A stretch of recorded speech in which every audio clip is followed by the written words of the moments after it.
On today's show, the Cavs have 11 games left this regular season. I think two things are very important. One of them is getting healthy. The other is figuring out what is the playoff rotation going to look like. We'll discuss it on this edition of Locked On Cavs.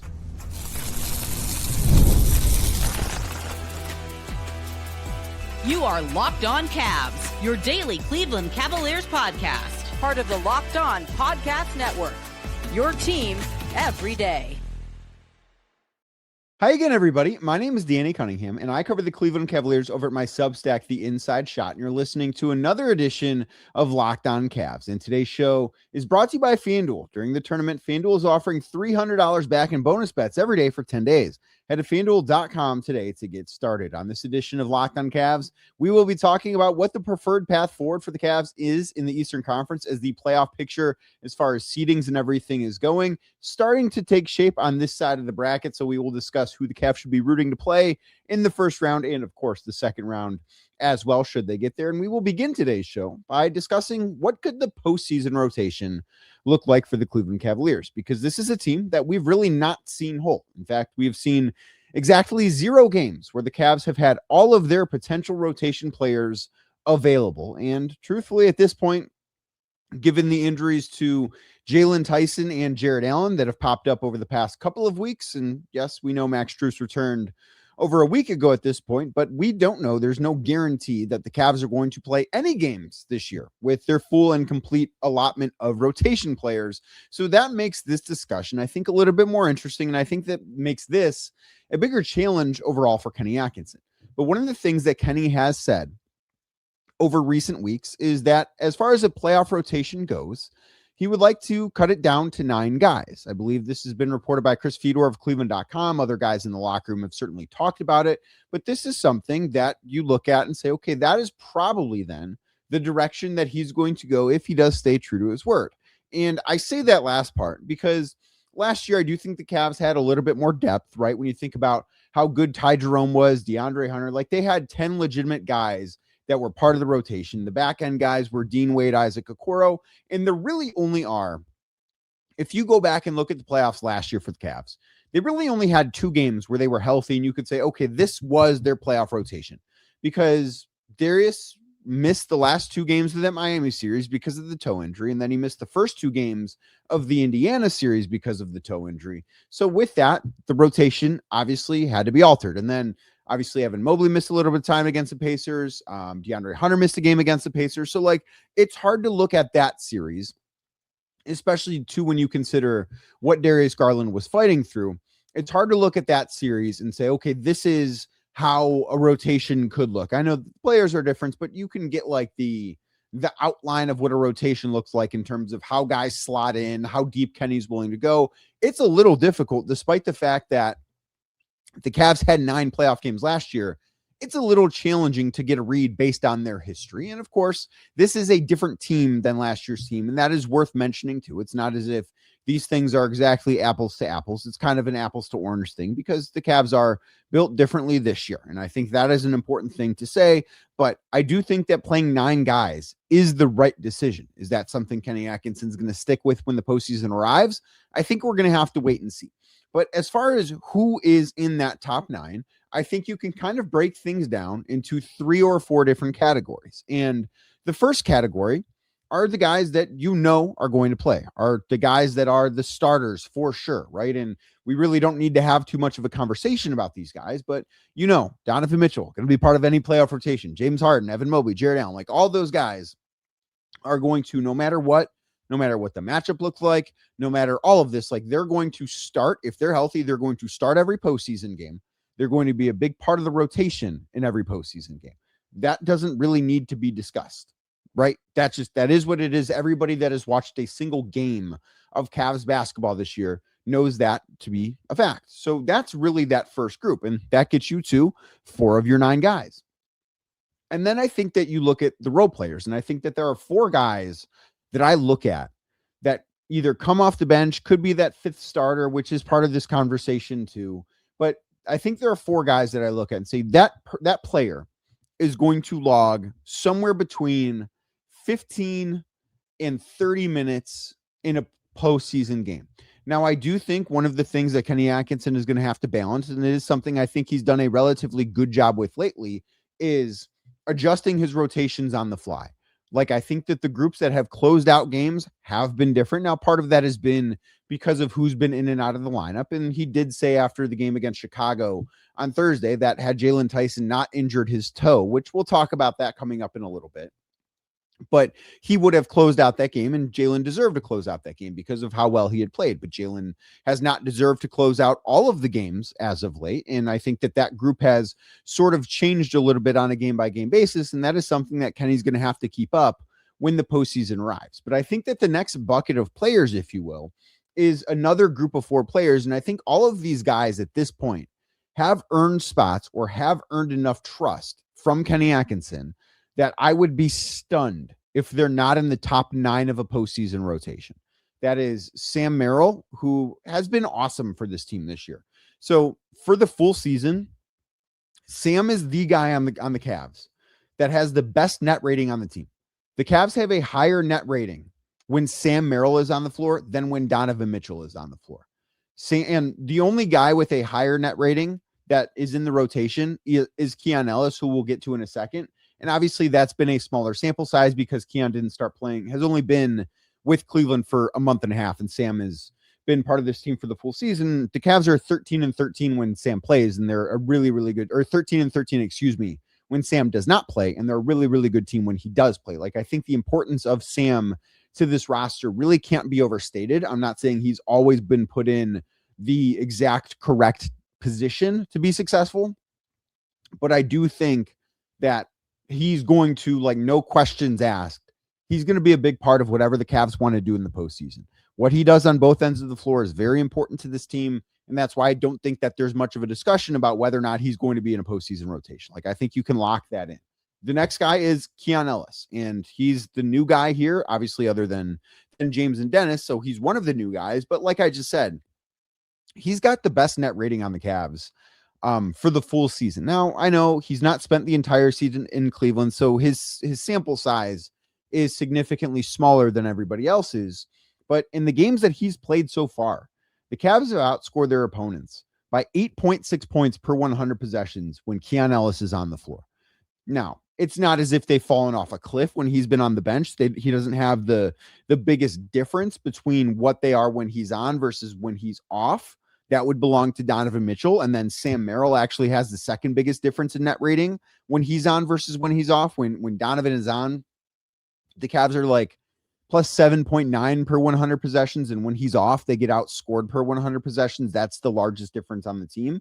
But the Cavs have been, since Keon arrived, at their best when Keon Ellis is on the floor.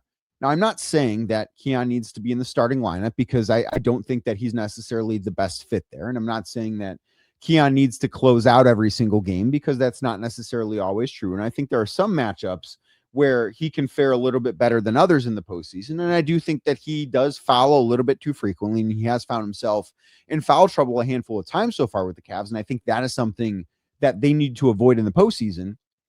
But what we've seen from him really on both ends of the floor, because I do think his offensive game has grown a little bit since he's been in Cleveland, but the disruptor that he's been defensively, I think, is unique. He's not the best defender that the Cavs have. I don't think the Cavs don't even think he's the best perimeter defender they have because they believe Dean Wade is that.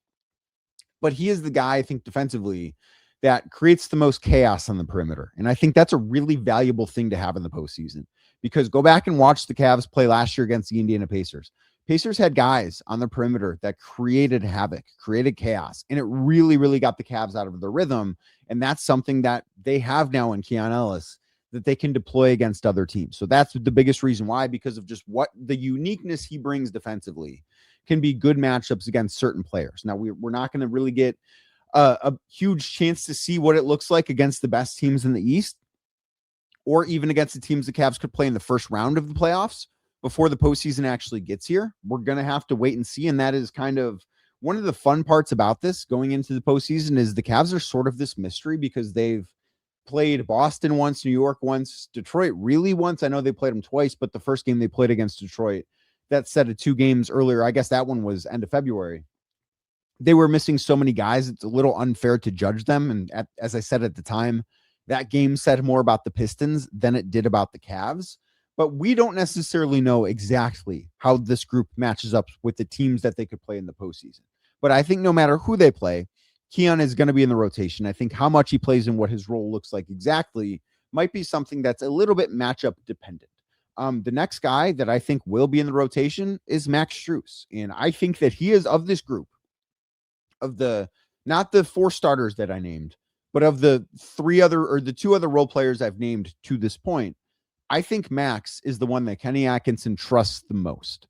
And I think that matters a lot when you go into the postseason. And of this group, Max is the one that easily has the most playoff experience, because it's not just what he's been with the Cavs for the past couple of years playing into the second round, but this is a guy that played in the finals with the Miami Heat. Like, he was on some good Miami teams that went deep into the playoffs, and he's got a lot of postseason experience. He has more postseason experience really than anyone else in this bucket of players. And that's an important thing when you think about formulating a playoff rotation, is how much playoff experience can I count on this guy? And I know that the last playoff game Max played wasn't very good, but the rest of that series against the Indiana Pacers, he was the best role player the Cavs had. And they need him to be Max by the time the postseason arrives. I think that if he is off of a minutes restriction, and we don't know that he will be, because he's been playing roughly 24 minutes a night. He played just over 24 minutes against New Orleans on Saturday night and the Cavs win. If they can get him up to 30, 32 minutes before the end of the regular season, I think it makes sense to put Max in the starting lineup. I don't know if that's going to happen. I don't know if that's part of the plan, but from my perspective, that is how I see things. And then the last guy in this group that I think is guaranteed to get postseason minutes is Dean Wade. And he is the guy that the Cavs believe to be the best perimeter defender. He's got length, he's got size, and he has a pretty good track record defensively against a few of the guys that the Cavs might see in the postseason. Like, he has defended Jalen Brunson masterfully this year when the Cavs have played the Knicks. He has done a great job defensively against Cade Cunningham when the Cavs have played the Pistons. Now, the numbers against Boston maybe need to be better, and he needs to be, I think, a better offensive player, needs to be a more willing and aggressive offensive player, but he's unique in the fact that he is 6'9". He moves laterally really well. He's got a very nice wingspan, something that the Cavs need. And that is, he has a unique skill set. Now, he's not going to take risks. He's not going to create chaos. He's not going to do the same things that Keon Ellis does. He's going to also foul less than Keon Ellis does. But I think that the Cavs really do believe in him defensively. I am at the point where I don't necessarily believe anymore that he should be the starting small forward, and we'll get into that in just a second when we talk about the 2 other guys that should be in consideration for the 9th and final postseason spot in the rotation. But I do think that no matter what, Dean is going to be somebody that's in the playoff rotation for the Cavs, because they really believe in him defensively. The track record says that that's the truth. And analytically, the Cavs are a much better team when he's on the floor than when he's off the floor. Now, I've named 8 guys. They've got room for one more. I think it's either going to be Jaylon, Tyson, or Dennis Schroder. And I want to dive into the pros and cons of both next, right here on Locked On Cavs. But first, today's show is brought to you by FanDuel. The tournament, it's here. One of the best times of the year. Brackets, buzzer beaters, which there were on Sunday, upsets, which there were on Sunday, nonstop action from tip to final cutdown. And right now, FanDuel is giving new customers a way to stay in the action all tournament long. And here's the best part. You get up to $300 back in bonus bets every day for 10 days. Think about that. $300 in bonus bets back every single day for 10 days. That sounds amazing. That means 10 chances to stay involved throughout the entire tournament. You can mix it up however you want. Game picks, futures, even same game parlays for bigger potential payouts. It's the perfect time for the tournament because every day there's something new, different matchups, new storylines, and more ways to get involved as the bracket continues to unfold. One weekend down, 2 more weekends to go. There are some that would say next weekend's group of games is the best of the season. Maybe it is. And if it is, you want to be involved with FanDuel. So visit FanDuel.com to sign up today. Once again, that's FanDuel.com, FanDuel.com to get in on the action today. Today's show is also brought to you by 5 Hour Energy. Welcome to the 5 Hour Energy Flavor Draft.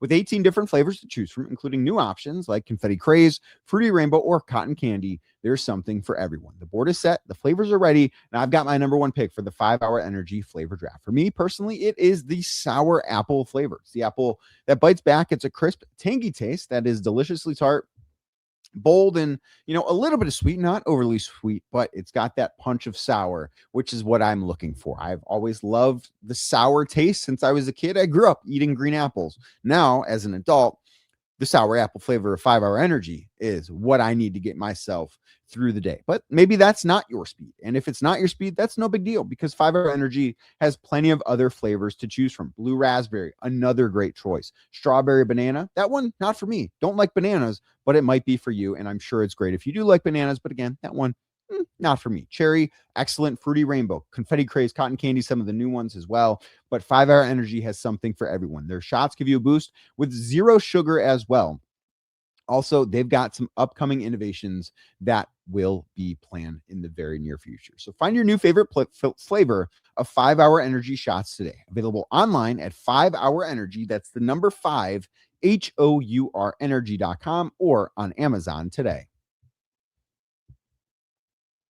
Thank you for making this edition of Locked on Cavs your first watch on YouTube or your first listen wherever you get your podcasts. And if you're an everydayer making this show your first listen every single day, well, then you might want to check out the Everydayer Club, because you can get it for free right now when you use code MARK. You'll unlock ad-free episodes and entry into our private listener group chat.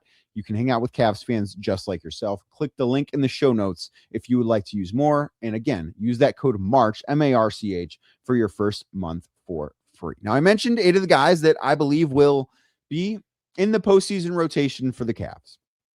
I think that 9 guys are going to be played.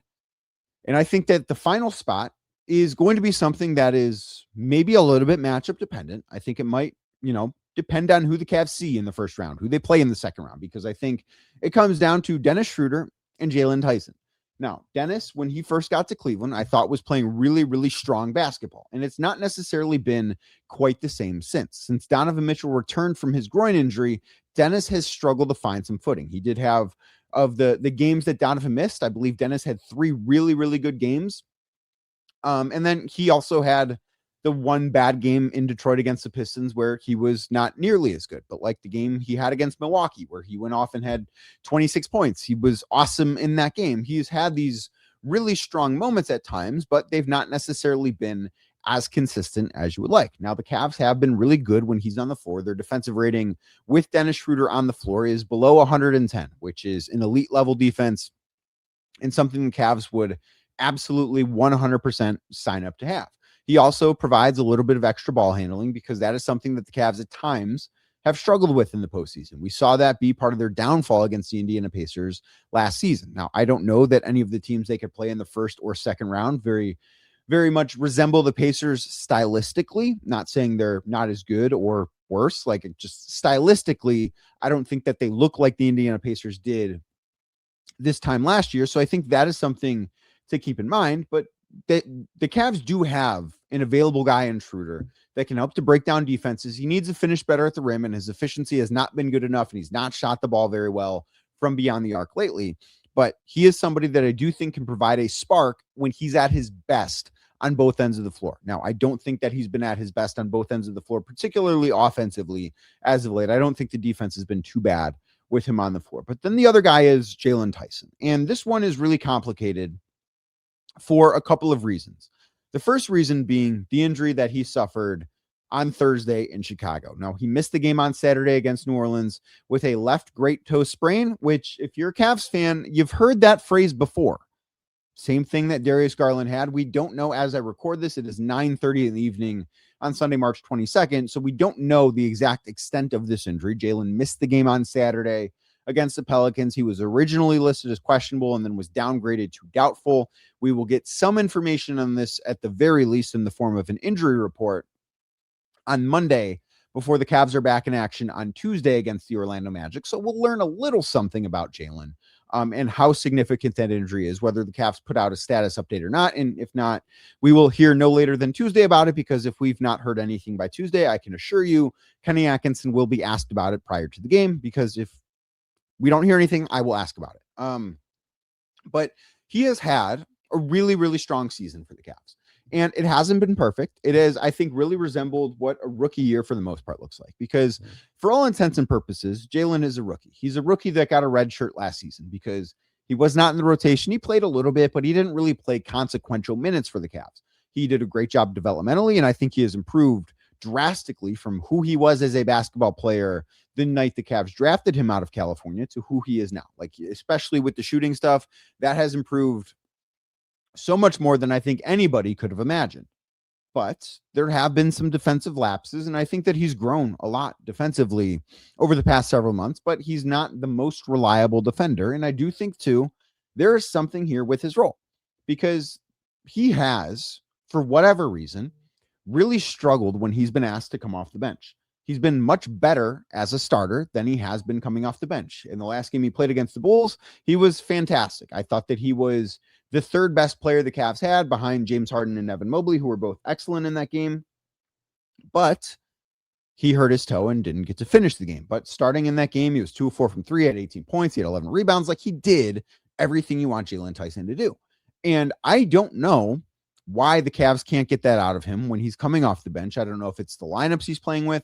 I don't know if it's because of mental thing where he just, when he's locked in from the jump, he's ready to go in a way that maybe he doesn't feel like he has the same leash when he's coming off the bench. And I think that there is something to being able to have a little bit more freedom when you play as a starter, as opposed to maybe looking over your shoulder a little bit when you're a reserve, the way that I do think Jaylon Tyson kind of does at times. So I look at this and think, if Jaylon were healthy right now, which he obviously missed that last game, I have come to the point, and this is not where I've always been, and if you listen to this show regularly, you know where I have stood on this, but I have come to the point, because of the discrepancy in what he has played like when he's been coming off the bench versus when he's been starting, I am at the point now where I would be advocating for him to be in the starting lineup as the starting small forward. The only guy that I would have ahead of him is Max Strus. We've talked through that conversation a few times.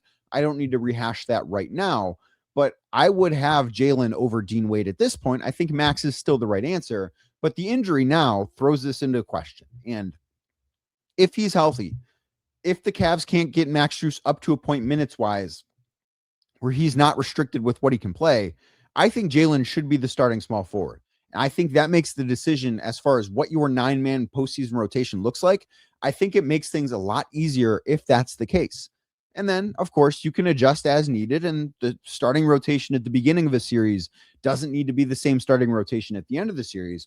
But I think what Jaylon provides them on both ends of the floor, with the shooting, with the defense, and I do think part of this is matchup dependent. Like, there might be matchups where the Cavs need a little bit more ball handling, and Dennis Schroder can provide that. There might be matchups where they need a little bit more shooting from beyond the arc. They might need a little bit more length on the perimeter defensively.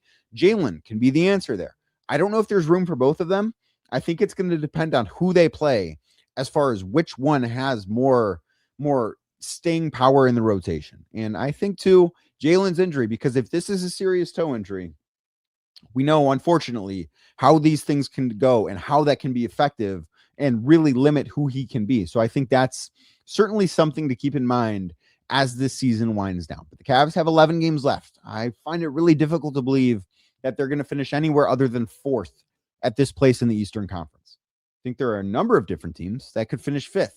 And I think there's one team the Cavs better hope finish 1st in the conference. We'll discuss what their ideal postseason path could look like for the Cavaliers next, right here on Locked On Cavs. But first, today's show is brought to you by a Game Time. There's nothing like being in an NBA arena. The crowd, the energy, the moment. Getting tickets, though, well, that part hasn't always been so simple. That's why Game Time has become the go-to app for scoring tickets fast without the hassle. Puts the advantage back where it belongs with you, the fans. You can pull up the Game Time app, pick a game like, I don't know, Tuesday at Rocket Arena. Cavs take on the Orlando Magic. You can be there. If that doesn't suit what you're looking for, Wednesday against the Miami Heat inside Rocket Arena, you can be there. And maybe that doesn't suit what you're looking for either. Friday against the Miami Heat at home, the Cavs back in action. 3 straight games at home this week, 3 games in 4 nights, all of them at home. And you can be at all of them if you want with Game Time. You can pull up the app, find your seats, and you will see the all-in price up front. You're not going to be surprised and bombarded with last-minute taxes and fees. You're going to know because the price you see is the price you pay. They're not surprise fees at checkout. Plus, you'll also be able to see what your view from your seat is going to look like before you buy to help make that decision even easier. So take the guesswork out of buying NBA tickets with Game Time. Download the GameTime app, create an account, and use the code LOCKEDON for $20 off your first purchase. That's code LOCKEDON, LOCKEDON, for $20 off that first purchase with GameTime. Download the GameTime app today. And remember, it's gametime.co, not .com. Today's show is also brought to you by Indeed. Workplace chaos, deadlines stacking up, your inbox overflowing, in the one position that you have to still fill sitting open. When the pressure's on and you need the right hire, this is a job for Indeed Sponsored Jobs. Indeed Sponsored Jobs helps you reach the people who actually fit what you're looking for: skills, experience, location. So you're not just hoping that the right candidate stumbles across your post. And here's a stat that says it all. In the minute that I've been talking to you, companies like yours have made 27 hires on Indeed, according to Indeed data worldwide. So spend less time searching and more time actually interviewing candidates who check all of your boxes. Less stress, less time, more results. When you need the right person to cut through the chaos, this is a job for Indeed Sponsored Jobs. And listeners of this show will get a $75 sponsored job credit to help get your job the premium status that it deserves at Indeed.com/podcast. Just go to Indeed.com/podcast right now and support this show by saying you heard about Indeed on this podcast. Once again, that is Indeed.com/podcast. Terms and conditions do apply. Do you need to hire? Well, this is a job for Indeed Sponsored Jobs. Thank you again for making this edition of Locked On Cavs your first listen every single day. And thank you to those of you who make it your first watch on YouTube. If you are watching the show right now on YouTube, please do me a favor. Hit the thumbs up button if you've not done so already. Click subscribe and hit that notification bell, because I don't want you to miss the latest edition of Locked On Cavs. And I feel very confident at this point that the Cavs are going to finish with the number 4 seed in the Eastern Conference. Now, I'm recording this. I believe the Toronto Raptors just got underway in their game against the Phoenix Suns.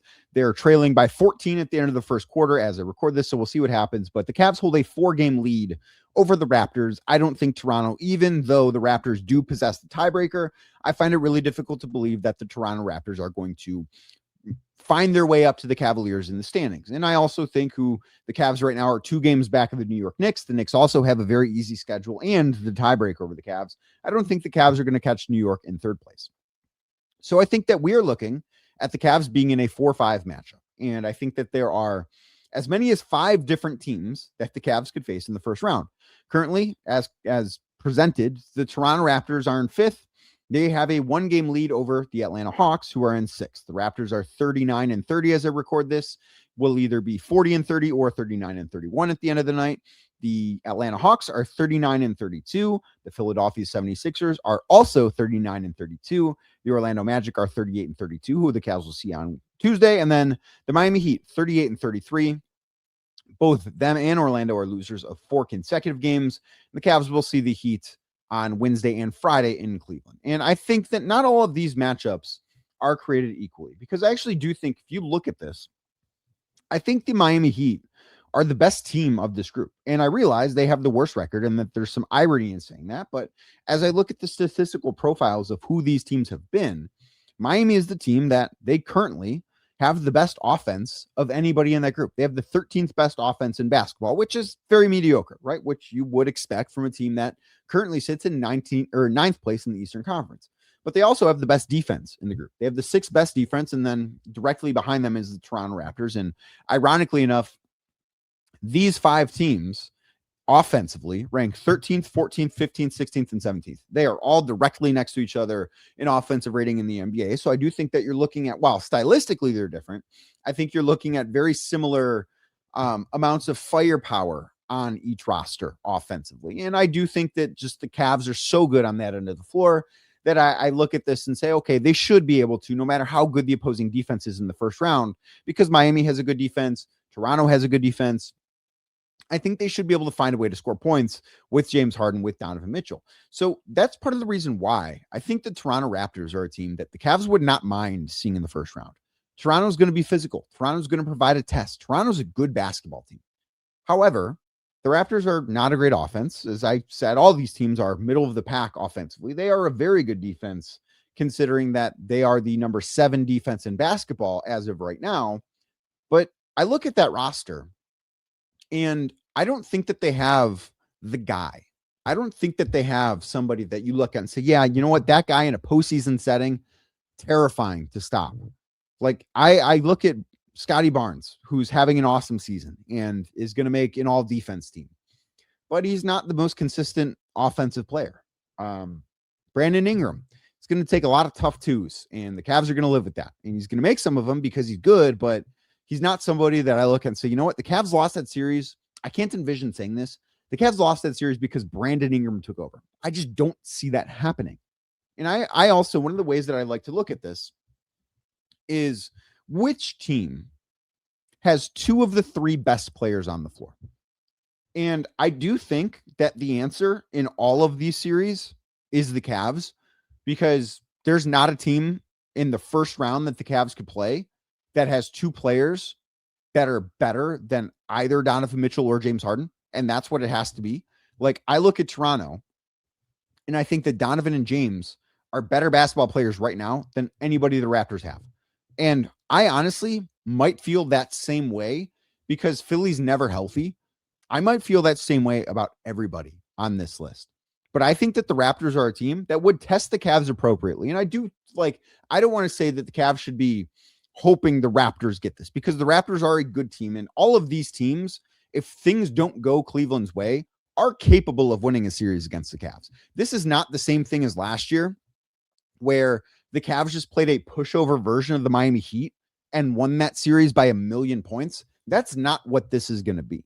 The Cavs are going to be challenged in some respect. Now, they will be heavy favorites to win the series, and they should win the series. And if they don't win the series, whether it is Toronto or Atlanta or Philly or Orlando or Miami, something went wrong if they don't win that series. Like, something went seriously wrong. But it's not going to look the way it looked in the first round last year. It's not going to be complete and total domination and an embarrassment for a team. That's not what is going to happen. I would be surprised if the Cavs sweep anybody at any point in the postseason, because the Cavs have shown that they're not a consistent enough basketball team. But I think that there are some teams that are better matchups. Like, I don't think the Orlando Magic are a great team, but they're kind of the team that I wouldn't want to see if I'm the Cavs, because they do play with a physicality and they're going to get to the free throw line a ton. And defensively, they can be good. Their offense has been awesome lately, and we'll see if that's something that's able to keep up. And I am very interested to see what they look like on Tuesday night here in Cleveland. It'll be their third game in 4 nights and a second of a back-to-back for them after playing in Orlando on Monday. So we'll have to wait and see. But I do think the Cavs would beat any of these teams in a postseason series. But I think that maybe Toronto is the one that you aim for, because too, if you think about where the Cavs have weaknesses, like, they've not been great defending the 3-point arc, right? That's been a problem. The Raptors are not a good 3-point shooting team. They don't shoot a lot of 3-pointers. At times, it feels like the Cavs don't rebound the basketball well enough.